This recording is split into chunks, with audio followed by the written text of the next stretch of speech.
स्पर्धा परीक्षेमध्ये विचारला गेलेला प्रश्न, गटात न बसणारी संख्या कोणती? तर पहिला प्रश्न आहे आपला 15, 16, 17 आणि 18 या संख्या क्रमाने आलेल्या आहेत, पण ह्यातला एक अंक असा आहे की तो गटामध्ये बसत नाही.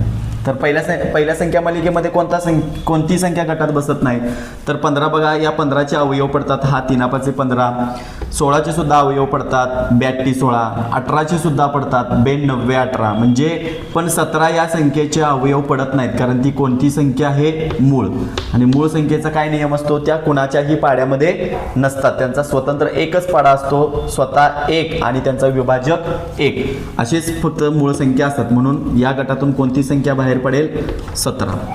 तर दुसरा बघा, 4, 25, 45 आणि 36 या 4 संख्यांपैकी गटात न बसणारी संख्या कोणती? तर 4 हा कुणाचा वर्ग आहे? 2चा.